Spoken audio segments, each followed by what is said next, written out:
Pitchers and catchers are reporting to training camp, and spring is in the air. The warm weather is surrounding us in some parts of the country. And this spring training, what players have the most to gain, the most to lose? We are going to give you a spring training preview. Spring training is really pivotal for many of the St. Louis Cardinals. And I was thinking about who would this be most crucial for. And so this is a list of 8 players that this spring training is going to mean a lot to. And we're going to start out with the most obvious name, to me at least, and that's Victor Scott. Victor Scott had a great year at Double A last season.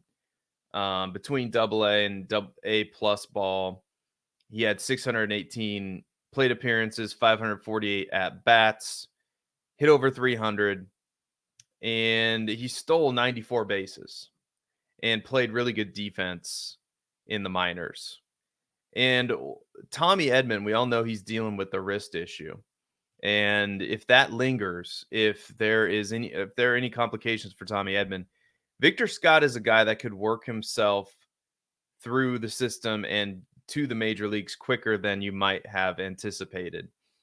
Victor Scott, we all know he's got the speed, but he was also getting it done with his bat in the minor leagues as well. And I know he would have to jump from Double A to the big leagues, but if he puts together a spring training, a really good spring training where he's super impressive defensively, offensively, and with his speed, he might force the Cardinals' hand. And a lot depends on Tommy Edman's health. And a lot of this also ties into the next player that we're going to talk about. But there's no doubt that Victor Scott possesses a lot of tools. And John Denton, in an interview with Bernie Michaelis on his radio show, said Victor Scott has a lot of the tools that you need to become a superstar in Major League Baseball. And to be honest, the more I watch of Victor Scott, the clips that I can find wherever I can find them on YouTube, primarily, just watching some of his at bats, some of his game with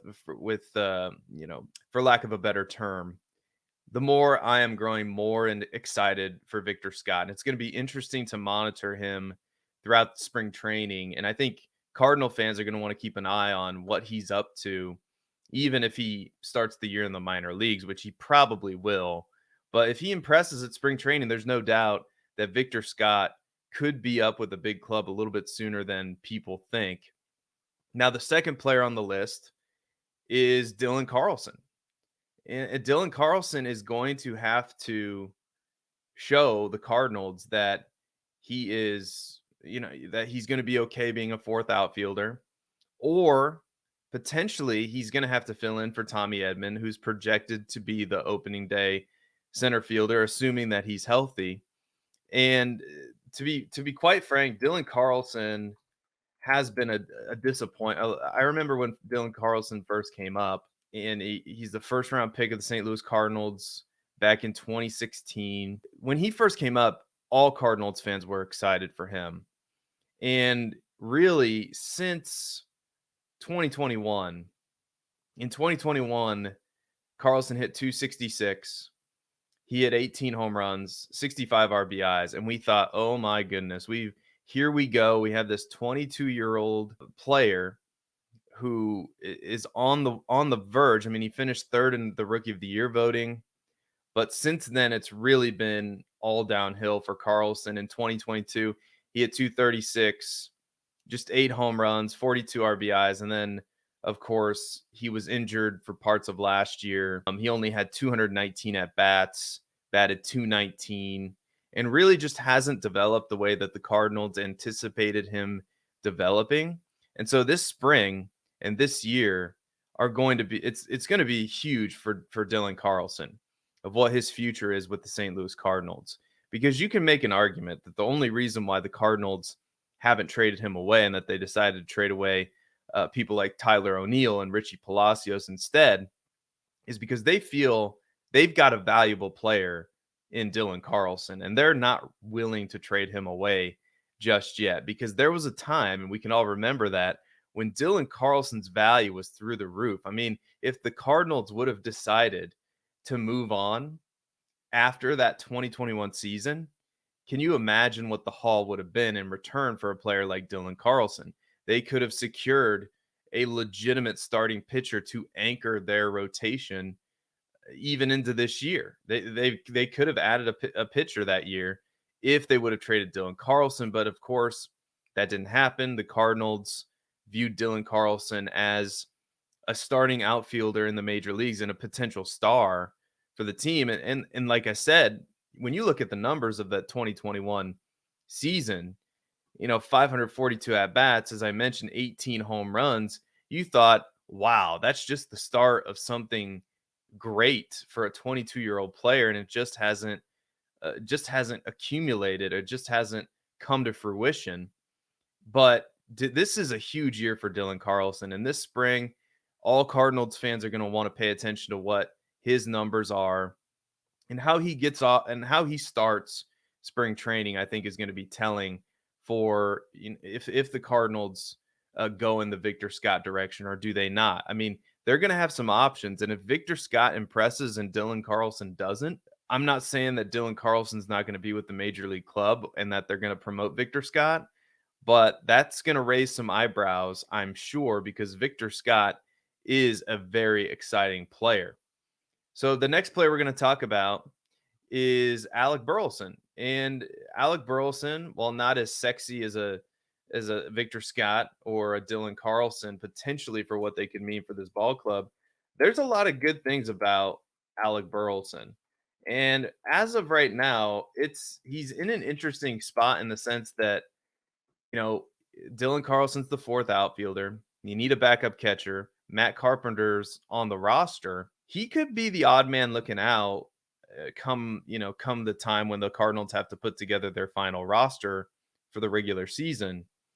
And last year, the numbers, I mean, in part-time duty, he had 315 at bats, batted 244, 8 home runs, 36 RBIs. Doesn't play the greatest defense in the outfield.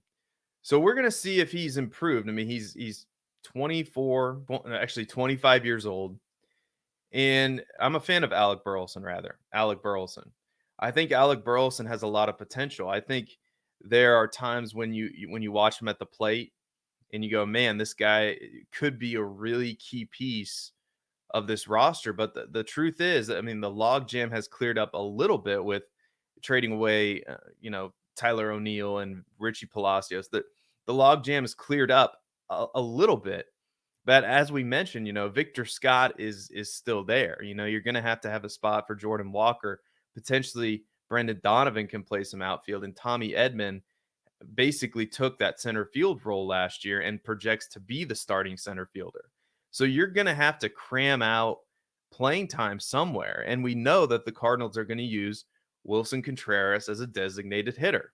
They're going to, with the way Ivan Herrera has played. So it's going to be that means it's going to be tougher and tougher for Alec Burleson.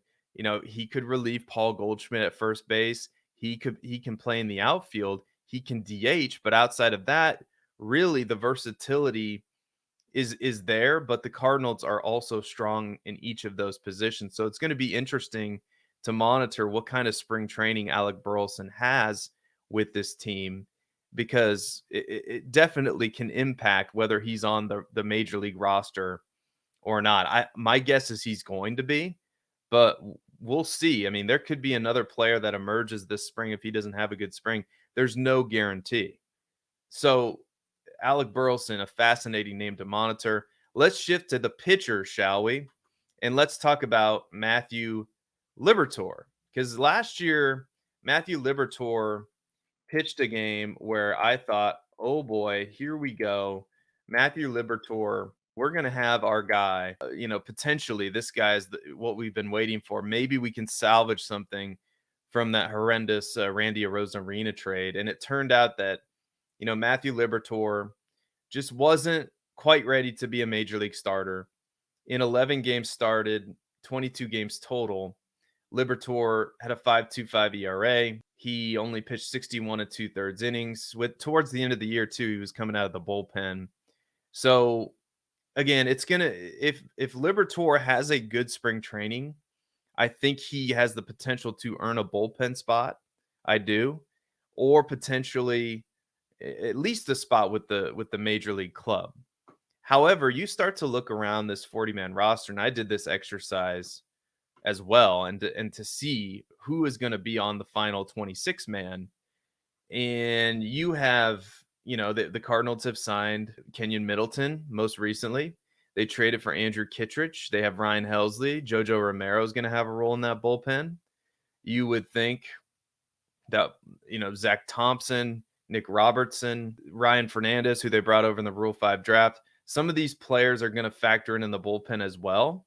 So it's going to be big spring trainings for all of those players. But there is some depth there in the bullpen. And if Matthew Liberatore doesn't pitch well this spring, who knows what can happen, because it really looks like he's going to be a bullpen guy, maybe a spot starter here or there. He can definitely fill in the starting rotation if one of those veterans goes down, if Steven Matz is hurt again, and we'll talk about Steven Matz a little bit later. But Matthew Liberatore is another player who could find himself in AAA if he doesn't have a good spring. If the Cardinals decide to go more the reliever route, if Zack Thompson has a better spring training, that could be the spot. Because you start to do the numbers, you start to look at some of the players that you could potentially keep or not have on the roster, and he's probably going to be on the roster. I would think likely he will be, but it's no guarantee. So it's a big spring training for him as well. Zack Thompson, another guy that we mentioned. Zack Thompson, I thought at times should have been given more opportunities to start games last year. Zack Thompson, a guy that it felt like Matthew Liberatore got the nod over him last year. And I'm a big fan of Zack Thompson. And Zack Thompson, he pitched better than Matthew Liberatore. And his ERA was lower, 4.48 ERA in 66 and a third innings. He only started 9 games, but he wasn't great, but he was better. It's going to be a very important spring training for him to potentially show that, if for the same reasons that it's an important spring training for Matthew Liberatore, right? He can show that he can be a starting pitcher in this league. Can he show that he's a legitimate long reliever in the bullpen or middle reliever? I mean, the Cardinals all of a sudden, by adding, and this is why it was so smart to add to that bullpen strategically in the way that they did, trading for Andrew Kittredge, bringing in Kenyon Middleton. Now there's some depth there. Now you're not so reliant on Giovanni Gallegos. Now you're not so reliant on Jojo Romero. And one or two, and it doesn't really depend on any one player to, you need this player to do X, you need this player to do Y. Now there is some depth there. Now there's going to be competition. Now there's going to be some serious depth potentially in the bullpen. And then, you talk about the starting pitching rotation, which I don't know if there's enough depth there right now, but you have names like Zack Thompson and Matthew Liberatore that can potentially fill in if need be. So these players are going to be super important to the Cardinals. The Cardinals are going to want, obviously, these guys to play well and to potentially show that they can be major league starters, at least fill in, because of the Steven Matz factor. And we'll talk about Steven Matz now. I mean, it's no secret amongst Cardinals fans that Steven Matz has largely been a disappointment. But you talk to, or you listen to John Denton and some of the other baseball insiders around the league talk about Steven Matz. Steven Matz is a really good athlete. And now when you look at that contract now, 4 years, $44 million, it's not the end of the world, really. I mean, it hasn't worked out for the Cardinals, but you look at last year when he was healthy. I mean, people forget that Steven Matz started 17 games last year. His ERA was 3.86. He pitched over 100 innings. And yes, he got hurt, and yes, he was injured, and he wasn't available when the Cardinals needed him. But overall, he was a really good pitcher when he pitched. And the Cardinals are going to need him to be that this year. 98 strikeouts in 105 innings. That's not terrible. So the Cardinals are going to need Steven Matz. And if Steven Matz is right and he's healthy, I think he can be a really good pitcher for the Cardinals, but he's gonna need to be more consistent as well. Otherwise, the Cardinals are gonna be if the Cardinals are in the hunt, in the playoff hunt, there's no doubt that they're gonna be looking for a replacement, in a starting pitcher to fill in, right? To fill in that starting rotation. So Steven Matz, this is a big spring training for Steven Matz. And really, ultimately, Steven Matz needs to prove that he can stay healthy. Steven Matz needs to prove that he can pitch 150 innings. He doesn't even need to get to 200. If we could get 150 innings, St. Louis Cardinals get 150 innings in the 5 hole from Steven Matz, I think they'd be over the moon. And I think if you got that 150 innings from Steven Matz and you got potentially 25, 26 starts out of Steven Matz, that would be huge for this Cardinals rotation. Andre Palante is the next player that we're going to talk about. Palante last year pitched 68 innings in relief, gave up 76 hits, 4.76 ERA. And to be honest, he was a below average reliever out of the bullpen in a year where he came off of in 2022. In 2022, he was really good. He pitched 108 innings. He made 10 starts. He had an ERA plus of 123. He was good in his starter slash reliever role in 2023, and it's fascinating what a year can mean for a player. And the Cardinals obviously have every hope that Andre Palante can bounce back. But as I mentioned before, there's a lot of bullpen depth now with the trade for Kittredge, with Kenyon Middleton coming over, and there's only going to be so many roster spots. So the Cardinals have high hopes for Palante. I expect he's probably going to make the roster. We'll see. But the Cardinals are ultimately going to choose the 8 best bullpen arms or 7 best bullpen, however many bullpen arms they choose to have. They're ultimately going to choose the 7 or 8 best guys. So Palante, there's no guarantee that if he has a really bad spring, he doesn't get off to a good start. We'll see what the Cardinals decide to do. I'd be kind of surprised if he didn't make the roster, but we'll see. The last, and I'm kind of cheating here, but the last players that we're going to talk about, Tink Hence, Tekoa Roby, Gordon Graceffo, I believe are all long shots to make the 26-man roster. But it's not like they have a 0% chance. And I'll start with Gordon Graceffo, because Gordon Graceffo, it came out that he was a dark horse to be an impact bullpen arm for the Cardinals. And while I think that's a nice story, I don't necessarily know how realistic it is because of the moves that the Cardinals have made, right? They've brought some relievers over. And if Ryan Helsley can stay healthy, they've got a pretty solid bullpen. I'd say it's above average with the guys that they have now, but it can only be bolstered by some of the younger guys that they have. And Gordon Graceffo is potentially one of those guys that could fill a role in the bullpen. And he wasn't great when he pitched last year at AAA. He needs to be better. 4.92 ERA, 18 of those games were starts. So he has primarily been a starting pitcher to this point in the minor leagues. But if he can have a good spring, and by all means, he's got a lot of talent, Gordon Graceffo. He's one of the Cardinals' top prospects. If he can have a good spring, at the very least, the Cardinals are going to have a good problem on their hands trying to choose between who to keep and who not to keep, right? And so Gordon Graceffo can make things interesting for the St. Louis Cardinals. Tekoa Roby's another guy and is in the same vein as Graceffo. He only pitched at Double-A last year, but when he was with the Cardinals, and again, it's a small sample size of 4 games. He started 14 games total and had a 4.63 ERA in those games, but the 4 games he pitched at Springfield, he was really good. 3 ERA in 12 innings. Again, it's a short sample size, but a lot of scouts like Tekoa Roby, and it's going to be interesting to see how the Cardinals deploy him. So he's definitely a guy to keep your eye on this spring. And finally, Tink Hence. Tink Hence will be there.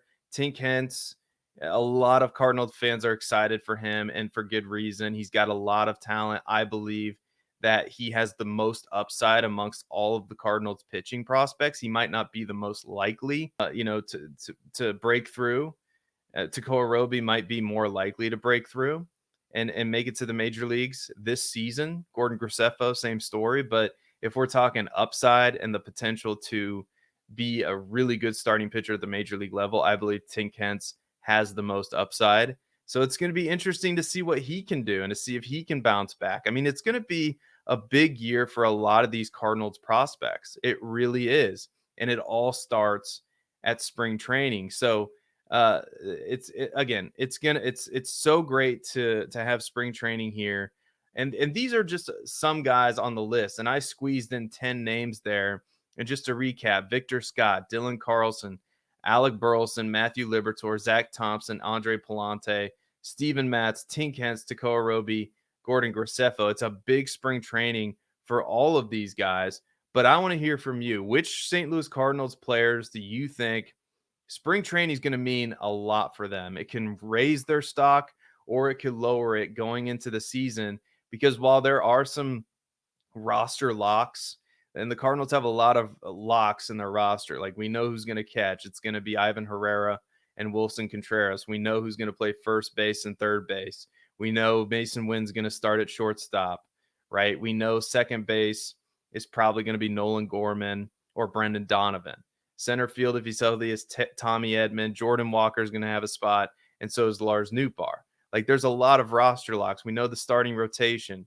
But we know a lot of the key bullpen members, but these other spots, some of them are it's going to be wide open, and it's going to be fascinating to watch. We'll keep you up to date here on the Long Live Baseball St. Louis Cardinals.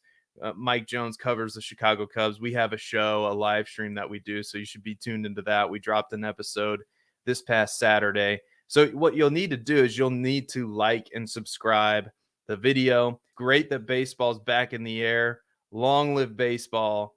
And don't forget to follow the Believe in St. Louis Cardinals podcast on Apple Podcasts. And we will see you next time. Bye-bye, everybody.